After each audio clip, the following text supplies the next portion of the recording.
Hello, everyone. Good morning from my end and Happy New Year again. Can you believe it? We are in the second day of January 2025, and we are the chosen ones to experience the second day.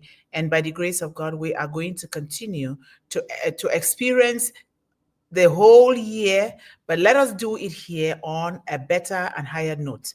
The one of the watchwords of One Global Movement for this year is to take action, action with persistency, with purpose. These three words: purpose, action, persistency. And so we need to write these words and paste them on our boards and paste them on our computer screen, and let our children learn about these three words: purpose, action, persistency. We have a purpose and we take continuous action and with persistency to win. So we need to write these words and study them and paste them on the walls and let our children know what we are doing is empowering not just ourselves, we're empowering our children.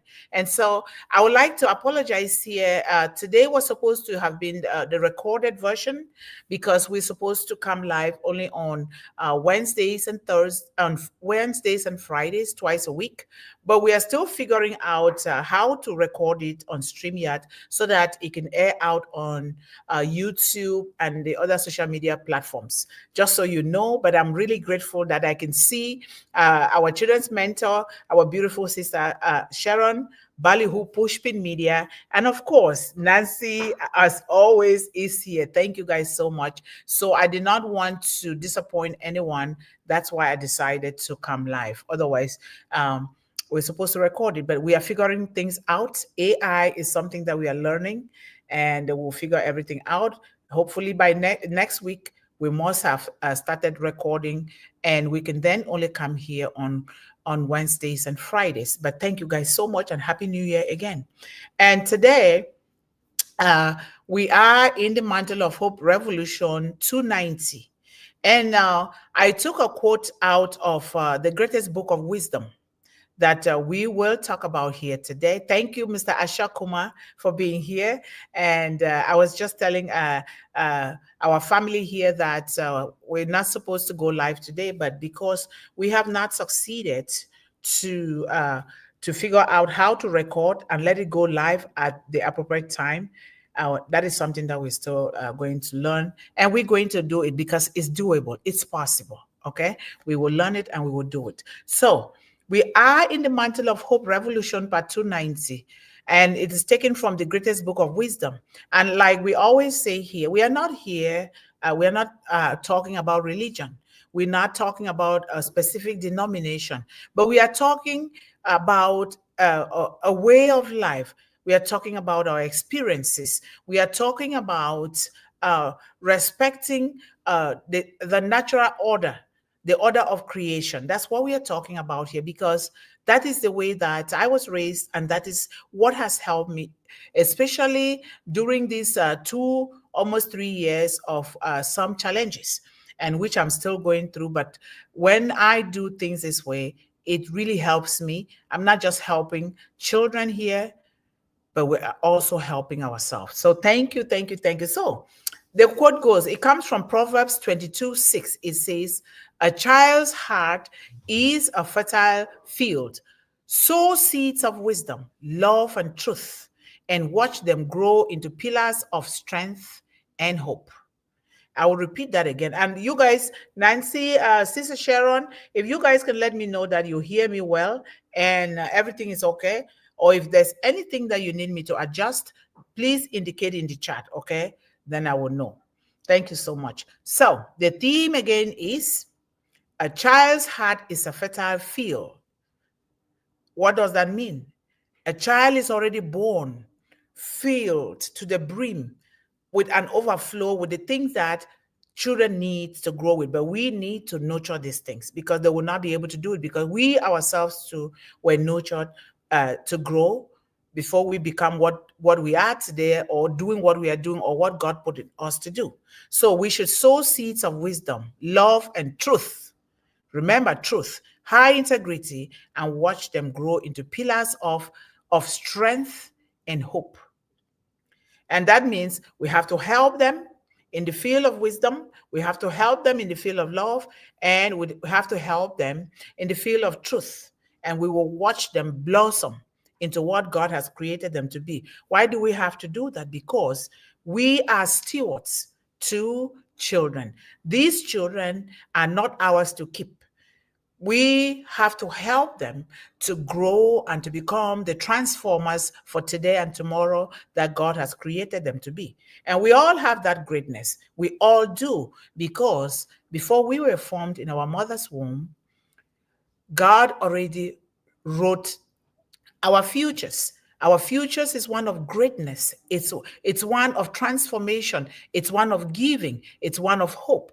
It's one of taking action. It is one of choosing the best in everything that we do. Because when you work hard, when you work with persistence, when you choose what is good for you, you empower yourself. Therefore means you have invested in others, because the best thing that we can ever do to ourselves or help our children to do is self-development and self-investment. If you don't do that to yourself, you're not going to be able to help anyone. I won't be able to. So I have to, first of all, do it to myself, but do it in a humble, in a truthful, and in a way that will impact others. So that is what we mean here by that theme. A child's heart is a fertile field. Sow seeds of wisdom, love, and truth, and watch them grow into pillars of strength and hope.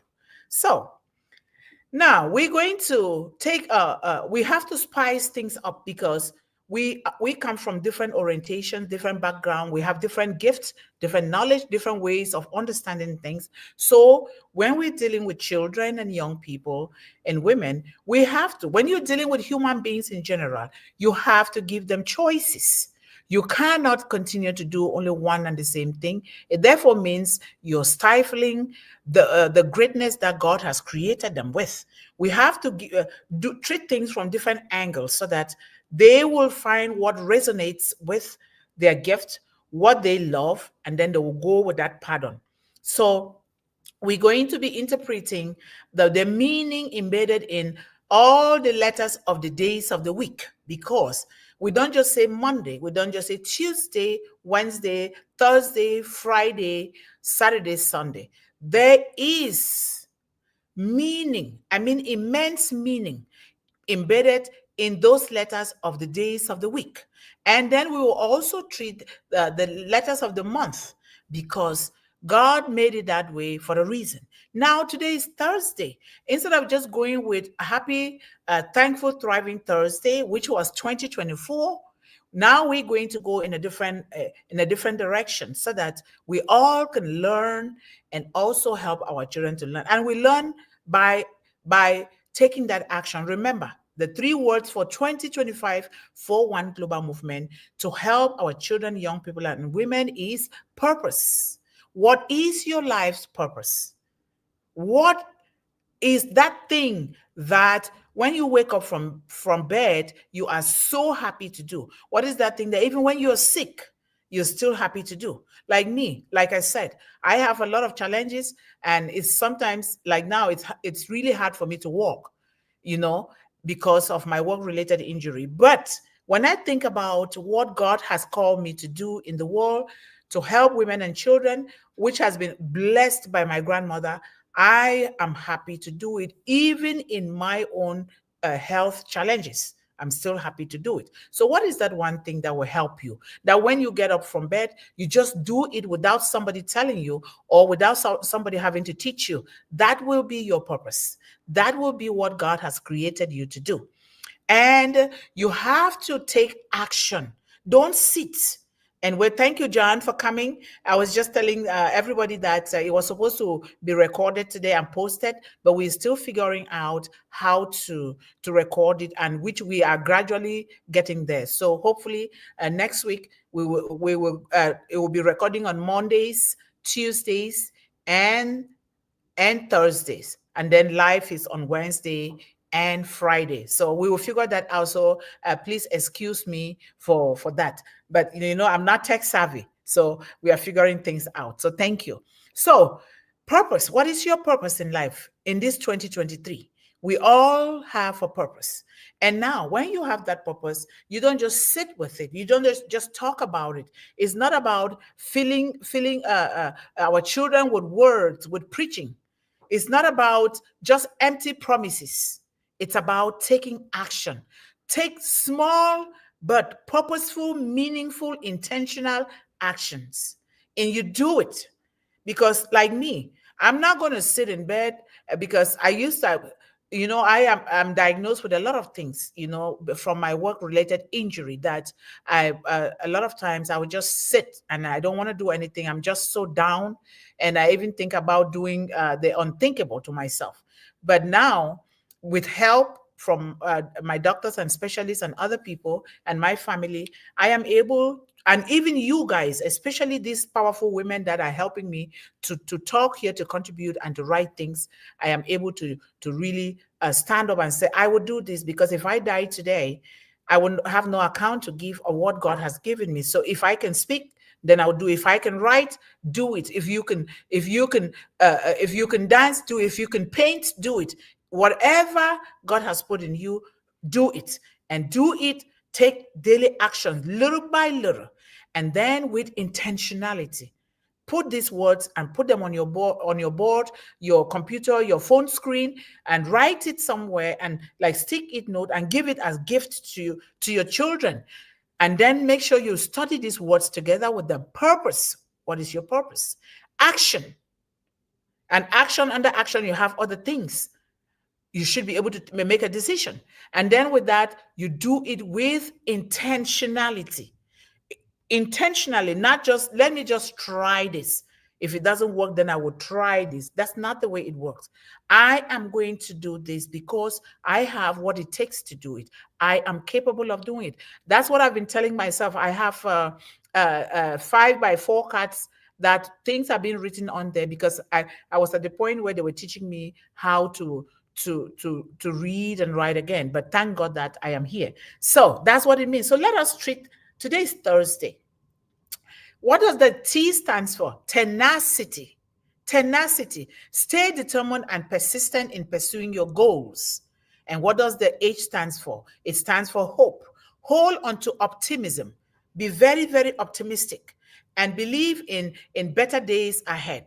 Yes, better days are ahead, because just think about where we were, John and Nancy and Sister Sharon with One Global Movement, and think about where we are today, all because we descended from the work of Mr. Ash Mufare, and here we are together, gathered to take this into our various endeavors and into our families, and therefore to the world. Think about that. Hope. And R, what is R? Resilience. These are words that we must live with. Resilience, bounce back. No matter what happens to you, you've been built and armored and anchored to what God gave you, to bounce back and say, I am determined.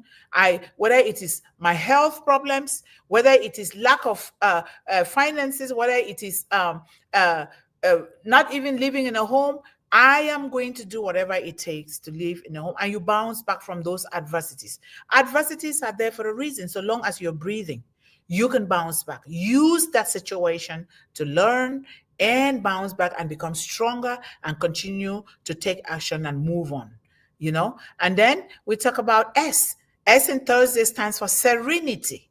Serenity is peace. Embrace peace and tranquility in your heart and mind. Not just in the words you say, it starts from here. It starts from your heart. It starts from your inner core to say, I am going to be peaceful.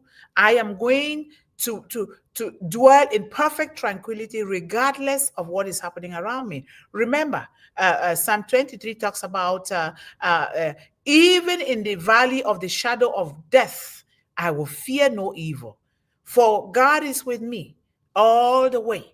And this is the kind of attitude that we want here in 2025 moving forward. We must not deviate from these things, ladies and gentlemen. And always go to YouTube to watch One Global Movement videos. You can see something there that you want us to talk about that pertains to you and your children or your family, or you want to ask a question, or you want to correct something. Remember, we are here to learn together. We are united under the umbrella of One Global Movement to learn together and to grow together. And why? Because no one was created by God to be an island upon themselves. I don't know everything, you don't know everything. And so we have to dwell in commonality, in things that will help us to serve on and continue to do what God has called us to do, which is our children, young people, women, and our families. And the D stands for dreams. We all have dreams. That's why we are here. Otherwise, there is no reason why you should be here in One Global Movement, because we all have dreams. And dreams, God loves big dreamers. If you are not a big dreamer, God doesn't love you. Dream big in such a way that it's going to scare you. And then you keep doing it little by little. Before you know, you will move forward. Don't try to bite more than you can swallow, because it's going to choke you to death. It's going to cause you anxiety. Just go little by little. This is what I started about 3 years ago when I was injured. I had a traumatic brain injury from my job. I never knew that I will be able to do anything again. But because God has spared my life, I thought, you know what? I have to do something. I'm not just going to sit and be crying in pain, because the moment you sit and you don't do something about it, something positive, then you are just going to go down, down, and down, and you're going to keep complaining. And I don't want to be that, because I have too much within me that God has blessed me with, and my grandmother, to take it to women and children in the world. And we all better come together to do that. And thank God Mr. Ash Mufara brought us together to do just that.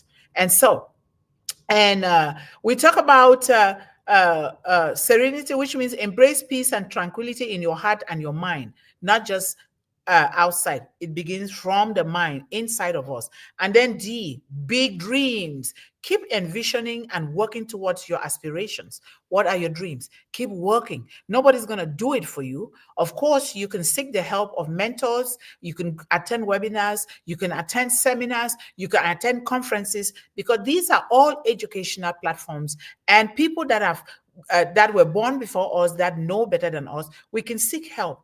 And don't be afraid, don't be ashamed to ask for help, because no question is a stupid question or a foolish question. Ask. Remember, ask and it will be given to you. Seek and you will find. Knock and the door will be opened unto you. Those things are there for a reason. And then A in Thursday stands for abundance. 2025 is a year of abundance, not just talking, it is, because we are now going to be on a higher pedestal with what we did in 2024. And now we have the urge to grow higher and faster, because we already started building that foundation. So acknowledge and attract the plentiful blessings in life. Don't prepare yourself to receive the blessings. Don't say you don't deserve it, because you do. You do deserve it. And always pat yourself on the back and said, thank God. Oh my God, Mundih, I did it. John, I did it. Nancy, I did it. Manoj, I did it. We did it. This is so important that we do, because we live life simple. That is living life down to, don't try to look out there, because you did not build your foundation first. You're trying to look out there. You don't know what those people did before getting to where they are. So run your own race. Don't run the race of another person. And Y stands for yield. Remember, when you prepare the farm or the garden, the One Global Movement garden, you do what? You plant, you nurture, and the harvesting season comes. Because you have planted and you nurture, you water it, you speak to the crops and the plants, guess what? It's going to give an abundant yield. So allow growth and positivity to flow naturally in your journey. So may your Thursday be filled with these inspiring qualities. So let us go to our theme. A child's heart is a fertile ground. So A child's house is a fertile ground, so let us sow seeds of wisdom, love, truth, and watch them grow into pillars of strength and hope. That is a very, very important quote from the greatest book of wisdom. Every lesson you teach today is a bridge to their future. Lead them with faith, and they will walk with purpose. When you lead your children with faith, with belief, you have to believe it in order to see it. You don't want to see it before you believe it. People who want to see something before they believe, they are never going to truly, truly see it. You got to believe it. And when you want to see it, you're seeing it from the point of belief, which is seeing it through your mind's eye, not the physical eyes that we have. So if you do that, you will be happy with yourself. You'll just be smiling. I'm saying things that happened to me, and I think these are some of the things that are really helping me to heal a lot. So, guiding a child in the path of righteousness plants roots so deep that even life's strongest storms cannot shake them.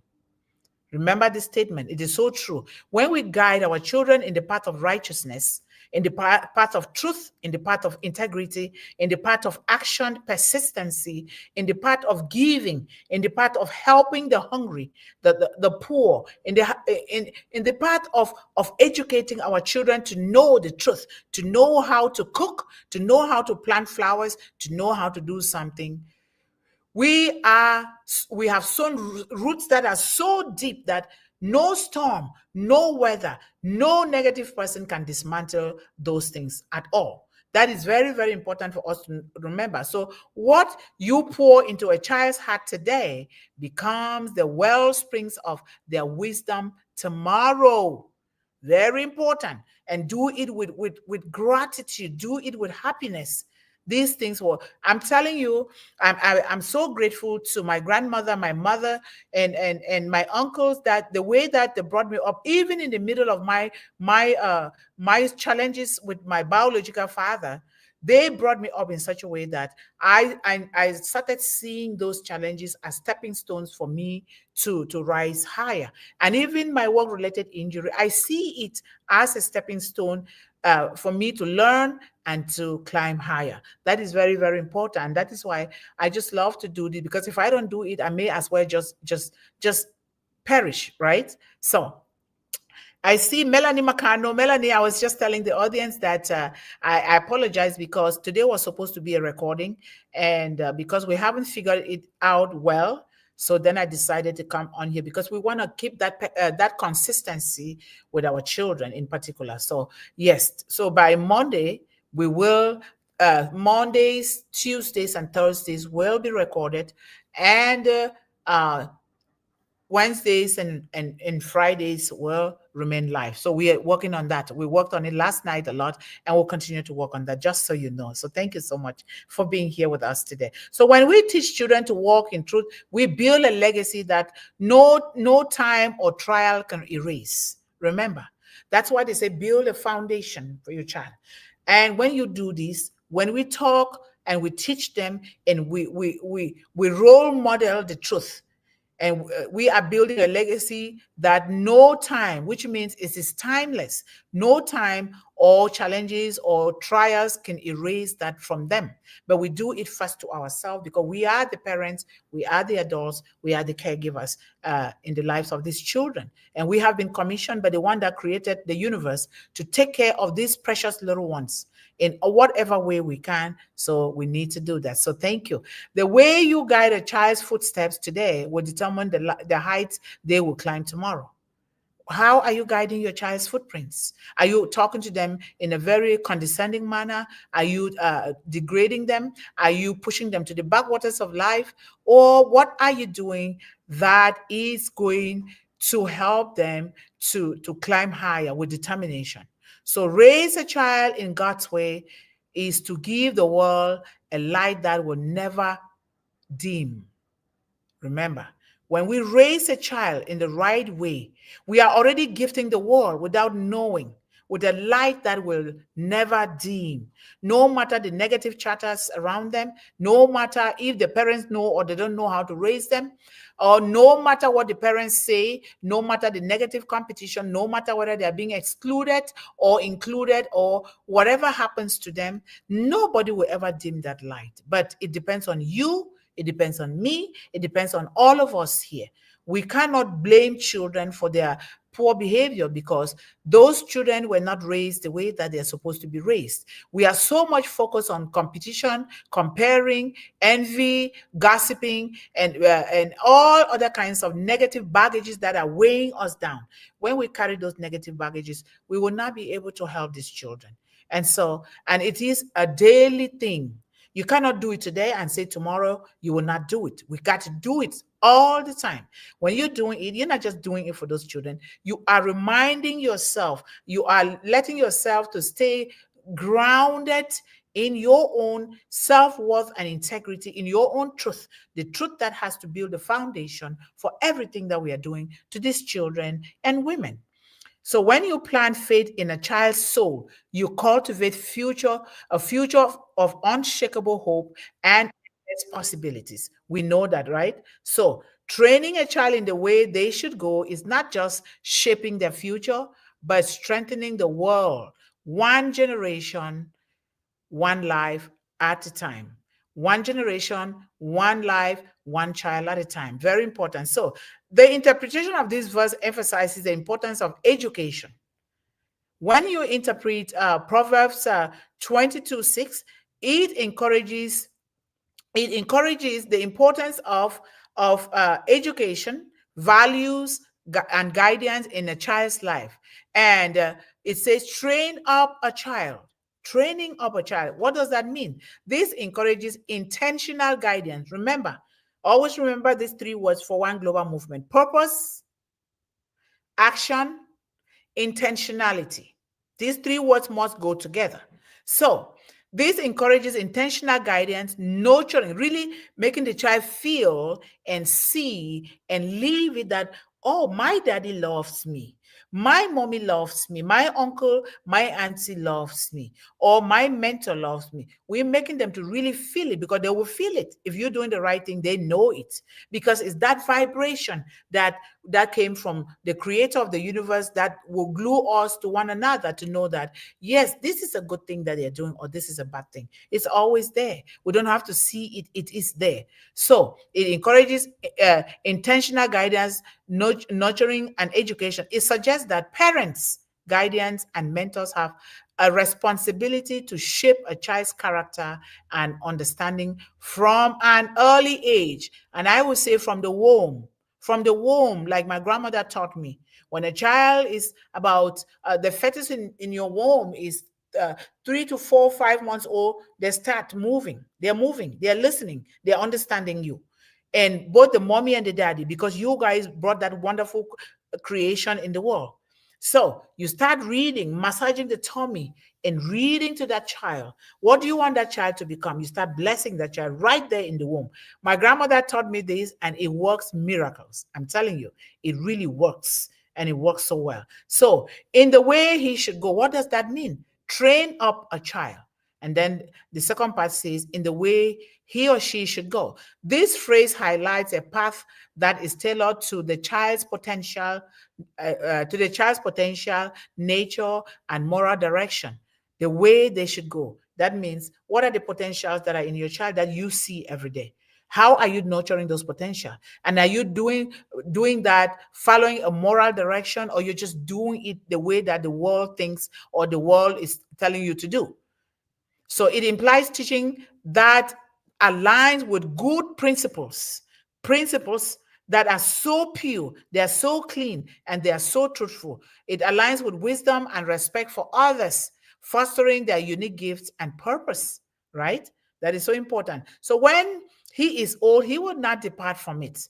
Train up a child the way they should go. So when they are old, they will not depart from it. This is the third place. This serves as a hopeful promise that lessons taught early on will have a lasting impact on every child. The verse suggests that values ingrained during during the early formative years become a steady foundation, guiding the children in adulthood, even when faced with challenges. Please, we will come back to this over, because a lot of time we miss the mark. When you miss a step in the child's life to guide that child, that mark will show up later in the future. And you'll be wondering, but why is this child doing this? Because you yourself, you were not training that child with purpose, maintaining consistency and intentionality. You were just doing it like, let me just do it. And that's why we say, don't even bring a child into this world if you know that you're not going to be responsible for that child. And don't even go to try to have fun. You think that, oh, let me just have fun. Having fun has consequences, okay? Plan before you have that fun, so that when the most precious gift of all comes out of that fun, you are ready from the cradle, from the first day of life, the first minute. You already have a book right there with you that you bought to prepare prenatal preparation, so that you can start reading. All of these things that I'm telling you, these are things that I did. I'm not just talking out of abstract. Okay, so what is the moral and spiritual lessons inspired by Proverbs 22:6? What do you think? So begin to write your own moral lessons there in the chat, because we are here in Academy. We are conversing. We are not just talking. This is Academy in action. So train up a child in the way he should go, and when he is old, he will not depart from it. He means everyone, every child, both male and female. Okay. So what are the moral lessons? My own moral lessons that that I learned from this is that early guidance shapes destiny. Do you believe that? Early guidance shapes destinies, right? The verse emphasizes the importance of instilling good values, morals, and habits in children from a very early age. And we say 1 minute. The child is just a minute old when the moment that child comes out of the mother's womb, they place that child into the mother's arm. It becomes such a miracle that you can't help but start saying things. God forces you to say things to that child that are things that are going to start building the foundation for that child. It happened to me. And we even don't have to wait until the baby comes out. Start right there in the stomach. The mommy and the daddy, start right there. When your wife or your girlfriend is pregnant, you are also pregnant. So you do it together, because the child will grow up to be such a powerful, strong child, to not just to themselves, but to a citizen, a good citizen of the world. So the verse really emphasizes the importance of instilling good values, morals, and habits in children from an early age. What children learn early becomes the foundation of their character and decision making throughout life. It is the foundation of their character. What my grandmother instilled in me, together with my mom not so much, but because she is the kind that doesn't talk. She buried her love and everything into hard work to really feed us, and we ate the best foods in the world. Very nutritious food, because it was all organically produced. And that is why this is going to help me a lot, or help us a lot, to eradicate hunger the right way, so that kids will learn. We're going to be having garden programs that we are going to be taking action so that the kids will also do, while you are helping them in your homes, to also take that same action. It's not just here. You have to put it into practice. Put it into practice. Thank you so much, Sir AP and Sir Yusuf. I just keep apologizing. I was not supposed to go live today, but because we are still figuring out certain things, how to record and let it go live on Mondays, Tuesdays, and Thursdays. So I decided to come here in order to maintain that consistency with children. If you don't maintain consistency, we are not doing the right thing. So responsibility. This verse also emphasizes responsibility of mentorship. Parents, teachers, caregivers, guardians, uncles, aunties have moral obligation to guide the young ones, our precious little ones, towards righteousness, towards truth and integrity, towards purpose, towards wisdom, and everything good. Failing to do so leaves children susceptible to harmful influences and practices. And failure to do so, it is a crime against humanity. It means we have disappointed children. We have disappointed the whole of humanity by not raising these children well. So, personalized development. That's another moral lesson that I learned. The phrase in the way he should go suggests recognizing and nurturing a child's unique gifts, talents, and calling. Do you know your child's calling? We have to ask these questions to ourselves every day. Do you know your child's calling? As parents, as guidance and caregivers, we need to know the callings of the children around us or in our homes. If you don't know, it therefore means you're not taking good care of that child. From cradle, when the child is about 5, 6, 7, 8 months old, what do they usually gravitate towards? And what they gravitate towards depends on how you have really child-proof, safe-proof or child-proof your environment and build in your home a very good educational corner for your child. The books are there, the crayons are there, and those that are not toxic though. And you have these are little books that will sing the ABC so that the child can start repeating. You want to buy cereal for breakfast, you buy the one that has letters, they have numbers, and you really equip your environment so that the child will now, you will watch your child grow. You will know, oh, this child gravitates towards this more. This child is doing this more. You will know from a very young age that that child loves to be an engineer, loves to be a singer, loves to be a painter, loves to be a carpenter, love to be whatever God has put in that child to do. Because before that child is born, it's already put in that child. Because before God formed that child in your womb, he had already written that child's destiny. And that child's destiny is one of greatness.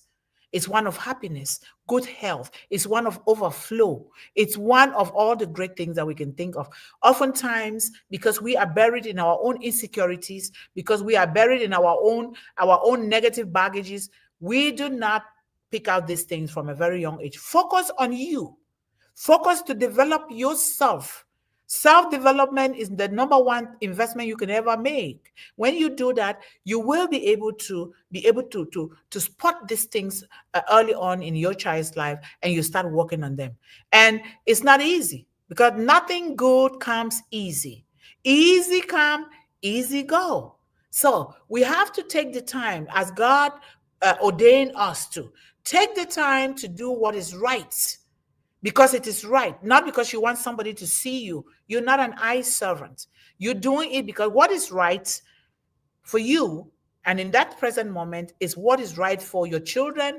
And what is right for those children is the foundation that we have built for them, a solid foundation upon a rock that no storm, nothing can ever dismantle it. And you will not be able to be complaining if the child goes out there in school or in the community or travel or something. When they see something that is short of what we have been teaching them, guess what?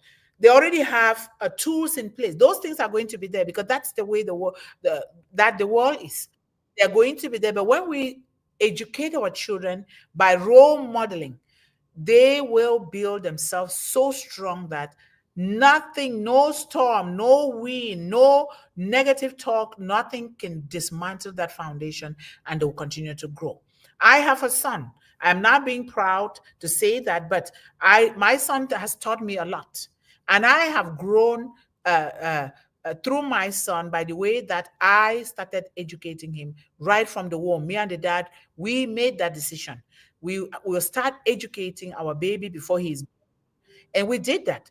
And by the grace of God, this child, 1 second. Oh, I'm getting, okay. I'll answer later on. Wait, can you take this, please? Excuse me. Take this and answer Wasman. Go downstairs. Tell him that I'm on a show. I'll call him back just before it goes off. Okay, sorry, guys. It's my brother who is working with the One Global Movement Ambassador, 5 Chicks Per Child program in Cameroon, who is calling. So, yes. So I'm sorry for that disturbance. So he started reading before he turned 3. It was amazing. And I thought that is weird because I never read until I was around 5 years old, even though I was sent to school at a very young age. I didn't. And so, and I consulted a doctor. The doctor said there is nothing wrong with his head, because I thought, no, why would the child be reading before he turns 3? And that could not click in my mind. And so, but let us start this. I'm saying this to say we need to start nurturing our children, if not from day one, right from the stomach. What are you speaking to your wife or your spouse? What are you speaking to that children? You're the dad. If your wife is pregnant, you're also pregnant. You focus on reading to that child in the stomach. There are books written to read for the child in the stomach. They are. Some of them, my son, because he started reading very early, he started writing books. He is a second-time published international author, Amazon best-selling author. He started writing children's book to help promote the early spirit of reading in children. And those books can be used at home, in schools, in homeschooling, wherever you can give it as gift to people. This, I'm saying, he gives the books free a lot of times to like the children's, the St. Jude's Children's Hospital, to libraries around here, so that we can encourage every child. Every child needs to hold a book and be happy, because the graphics that are designed with the child in mind, so that they will look at the picture, they will know what they're reading. So this is very important, and let us invest in children through One Global Movement, because we're going to be starting a reading program here very soon. So what are the spiritual lessons? The importance of spiritual foundations. Proverbs 22:6, verse 6. It teaches us the importance of spiritual foundation, teaching children about God, the creator of the universe. If you don't want to call it God, if you are like me, I'll call it in my dialect, Myako, or Yahweh, or something. We call it different name because God gave us that name. Or Jehovah, Rapha, Jehovah, whatever, Missy. We call them different names. You call them because we all do, otherwise we'll not be here in One Global Movement. We all know that there is the most powerful force in the universe that created all of us. Because sometimes I just sit and I look at my son, I'm like, how is it that this boy that was born in 2001, he's so grown now, he's so big, he's doing these amazing things, and I try to unravel how these things come about. In the end, I don't even know. I just raise my hands up and I say, thank you, Lord, for everything. So we are not here about religion, but we know that there is something powerful. We give thanks to something so powerful, the most powerful. We kneel down, we bow down, we worship something. That is all the beautiful power of creation, that we can do things in different ways and still arrive at the same point. So spiritual foundation is very, very important. Teaching children about God, faith, and spiritual truths ensures they have a moral compass that guides them through life challenges and temptations, right? And then another moral lesson that I learned is partnership with God. Training a child involves really leaning on divine wisdom and prayers. Remember, all what we're doing here in One Global Movement, when you read our mission statement, it says, with divine intervention, it is possible. With divine intervention, all the other things like clean AI and safe AI, all the other things, with divine intervention, it is possible. So spiritual upbringing is not solely human effort, but a collaboration with God's guidance. What we are doing here, you guys might not know. There is no special way of guiding what we do spiritually. We are here when we unite as under the banner of One Global Movement, helping young people and children and women to defeat hunger, illiteracy, and poverty. We are doing just that. You don't have to overthink it, because God created us and make things so simple. You don't have to overthink it, because that's exactly what we are doing here. What you're contributing here, you're charting, you're doing things, is exactly what it entails. So planting seeds of eternal truth is another moral and spiritual lesson that I learned. The principles of love, loving from the heart, forgiveness, faith, and service Service introduced during childhood growth into a lifelong spiritual maturity, helping the individual stay aligned with God's path. It's very important. And then I learned hope in God's promise.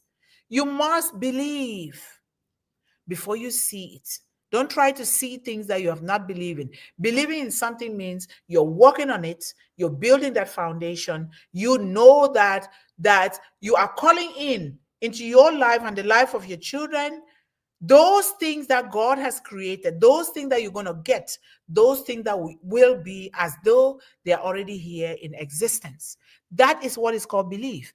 But if you want to see it, make sure you're seeing things with your mind's eye, because when you see things with your mind's eye, you're believing in those things, you will see them start coming. They happened to me. As a child, I was in a place where no child should ever be made to visit. But how I came out of it is because I was believing in the lessons of my grandmother, my mother, and the Sunday school teacher that my grandmother recruited.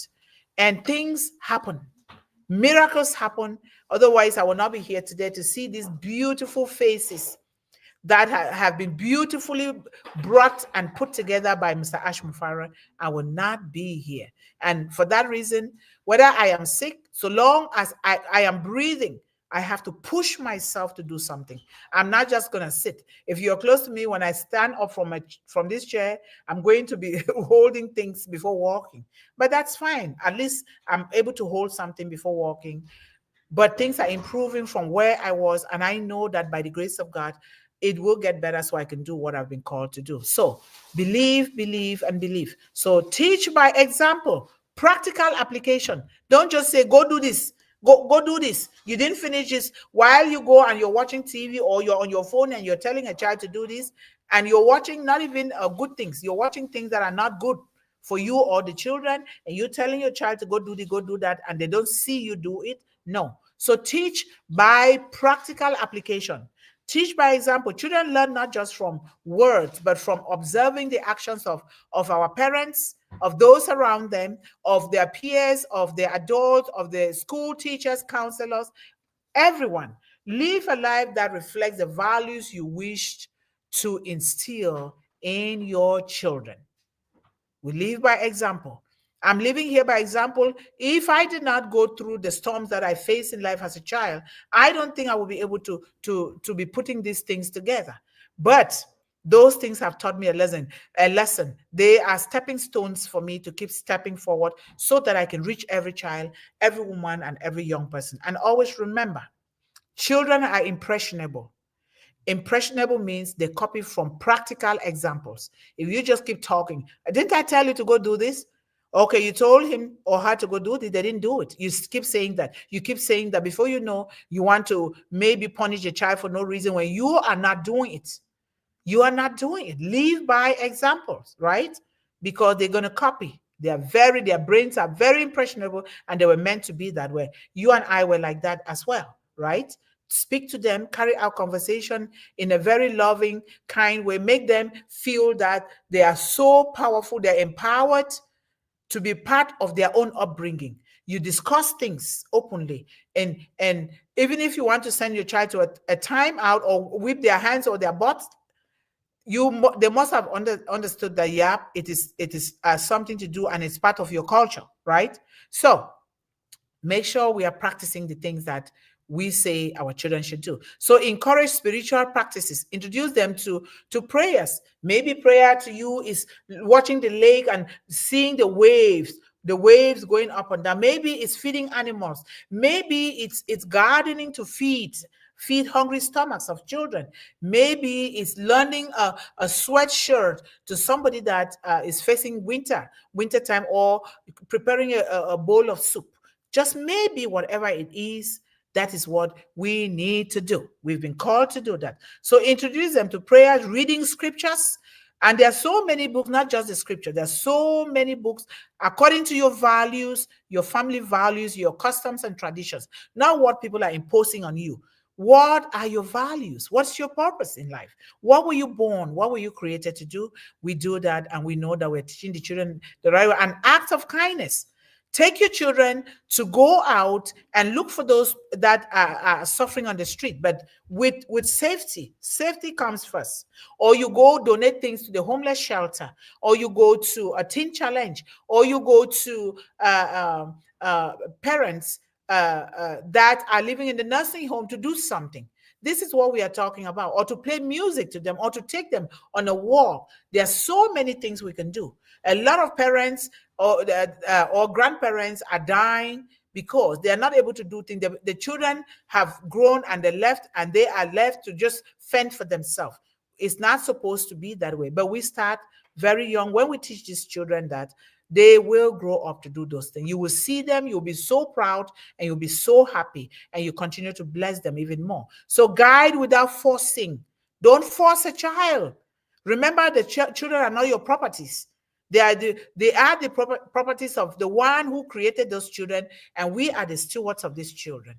Discuss with your child. Don't force the child into anything. Understand that true teaching respects the child's individuality and seeks to inspire, not control. It inspired the child's individuality, identity, their presence, their future. It respects everything about the child. We treat the child holistically. Holistically. Don't just force them. Understand that true teaching respects the child's individuality. And that comes with their identity, their culture, their sovereignty. It comes with all of those things. Freedom of speech. It comes with all inclusion. It comes with choices. It comes with knowing that I will fit in the United States the same way that if I go to Cameroon, I will fit the same way that if I go to Canada or I go to India, I will still fit. The same way that says we don't have to discriminate against a certain group of people based on the color of their skin or based on their bank account or based on whatever things that have been put in our head. So we teach a child the way that they will get involved in finding their own identity and not by controlling their minds. Controlling the mind is the worst abuse that we can give to a child. And that child will grow up to be fearful, to be intimidated, to be shy, and not do what they're supposed to do. So trust in God's timing, even if results aren't immediate, because we don't expect immediate results. If you want something, you want it now, that thing is not going to last for posterity. You want to build and nurture it, knowing that if you're not here tomorrow, those things are the things that are going to speak about you. That will be your legacy. That will be your legacy, something that you're not going to see, but people are living it. And we are living those legacies of great men and women that were here for us. And what are we going to leave as our own legacy so that others can live as well? So it's what we have to be asking ourselves. Those are very important questions. So Proverbs 22 verse 6 Proverbs 22 verse 6 reminds us that nurturing the next generation is a sacred responsibility with far-reaching consequences for their lives and the world. Sacred, something that is so precious. Sacred is spelled S-A-C-R-E-D. Something that we have to respect, we have to guard with our souls and all our body, our minds. So overall, Proverbs 22:6 teaches children that, and all of us, not just children, that setting a strong moral and spiritual foundation in children can have lifelong benefits, guiding them towards a fulfilling and responsible life. That is what it teaches us. Thank you guys so much for watching. Let us continue to pray that that we will guide every step of our lives and our children, and we will humbly seek God's wisdom and strength, and that we will teach our children and ourselves the way that they should go, so that we will not depart from those ways even when we are matured, right?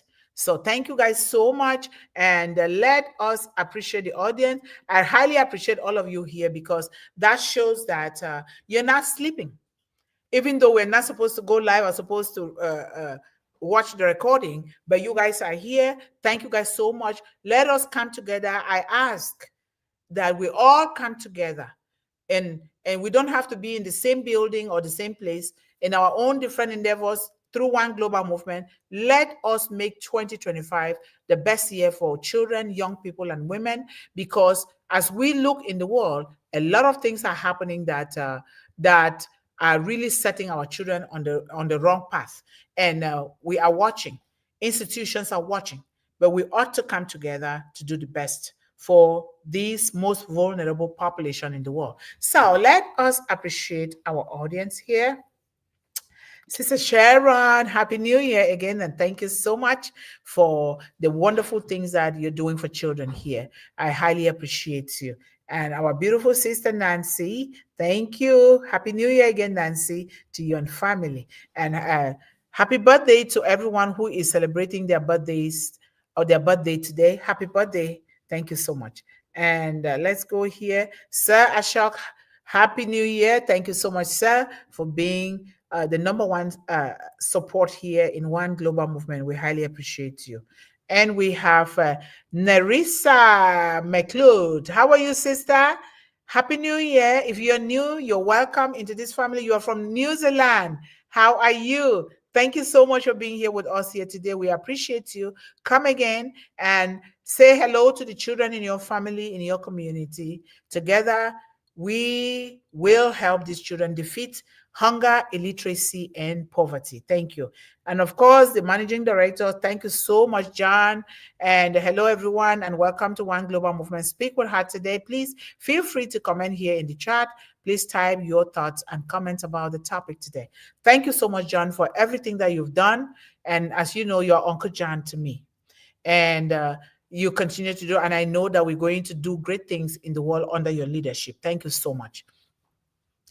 And Sir Manoj Jane, Happy New Year. How are you? Thank you so much for joining us from your end today. My love and regards to your family, your children, and the children in your community. Thank you so much. And let's go down here. And MD Manik, how are you, sir? Thank you for joining us from your end. We love you. And we love all the children around you and in your home. Say Happy New Year to each and every one of them. And as we go through this, always remember these three driving words for One Global Movement for 2025. It's purpose. And purpose is always going to be there anyway. Purpose, action, intentionality. We must be intentional. You're not just any kind of person. You are something that was intentionally created to intentionally do something. So we want to see that being done towards children, young people, and women. Thank you so much. And let's go down here. Okay, folks, we have a little uncertainty about our future schedule. We will be clarifying exactly what days are being recorded and which days will be live. We will be more than likely be live Wednesdays and Fridays. Yes, John, you are so right. And we are getting there. Last night, we went to bed late because we're trying to figure out how we can record the rest of the other days. But Wednesdays and Fridays, every week for sure, we're going to go live at the same time. Even the recordings are going to just go live at the same time and be there. This is Academy. We want to do things in different ways so that we can also focus on ourselves and families and other things that are going to help One Global Movement. And remember, John, we're going to start working on One Global Movement 2025 World Conference.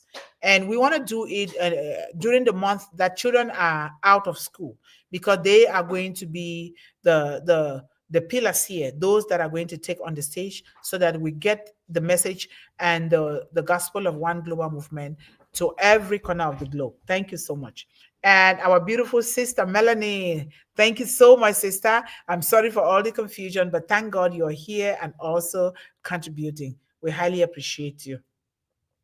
And the managing director says, we will make it clear in our One Global Movement groups, or just make sure to like and subscribe to this channel and get notifications when we will be on either live or recording. Yes, that's the best way to go, John. Yes, make sure you subscribe, okay? Turn on the notification bell, and always, like here, be sure to put the big thumbs up the moment you sign in here, because it's going to really help us get the resources that we need for these children. Thank you.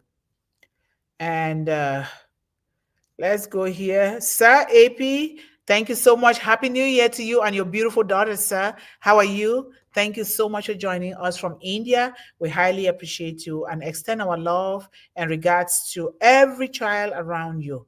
We love you. And Sir AP says, agriculture is one of the important explorations and invention of human beings. It is. And but it's so rather unfortunate the way that everything, including agriculture, has been used like politics, to play with politics. Remember, if we can eat, we can do anything. A hungry child is an angry child. If you don't eat, you can't do anything. So we have to have that energy. And eating organically produced food, not the genetically modified ones that are not so healthy. So we need to know what we are growing, what we are eating, how we cook it. We want to make sure that, with all of this technology, farming and gardening is made easy for everyone. That is why we're going to have one of the biggest garden for One Global Movement so far this season, because we were gifted by one father to use it, because we are helping this population, and that was his own contribution, which is very, very good. So, excuse me. So that is good. Thank you so much, sir, for saying that. So, but in the way of agriculture, human beings started to add a lot of misuse methods and adulteration, chemical fertilizers and pesticides. Same way human change a lot of things to life in many ways. That is so true, sir. I understand exactly what you're talking about, but we are here. Let us continue and bring what you're doing. Like we always say here, One Global Movement is not just about you coming here to listen. You bring what you're doing. What are you doing? What business are you in? What ventures are you carrying out? What projects are you building? Whatever you're doing, bring it here. We want to promote children in the world and young people, and you cannot help children without helping the parents, right? So let us talk about these things so that we know if I need something, or I have friends, because we all have friends all over the world. I will say, okay, go to this person. This person is doing this thing, and you will get the best quality. Just like we're talking about the Sister Yvonne's daughter, Megan, who is a professional stylist in Canada. And some people have actually gone there because we knew that about her, and they go there to fix their hair. So a lot of skills here. Let us utilize these skills, empty out ourselves into the universe instead of dying with those skills in us. That would not be a good thing. Thank you so much, Sir A.P. Madhusadanan. And he added philosophies and connected systems and custom. These were human adulterated the lifestyle and practices. Yes, it's all politics, right? But we have to, in order to help all of these things come back to the way God created them, we got to take individual initiatives in our own individual homes with our children. We're not going to be pointing fingers at the people there. Those one did it, those one did it. What are you doing in your home? If we all seek to do the natural thing, the right thing, right from our home, from within ourselves, when we go out, it's going to be difficult. Before you know, the whole world will be infected with the good things that we are doing. And we don't have to then consume these unhealthy foods and seeds that have been adulterated in so many ways. So it is so important that we teach our children food sovereignty. Food sovereignty. Food sovereignty, including the flowers, the plants, the animals, everything. We need to teach our children. Do not rely on things that are going to destroy you and your family or your soil.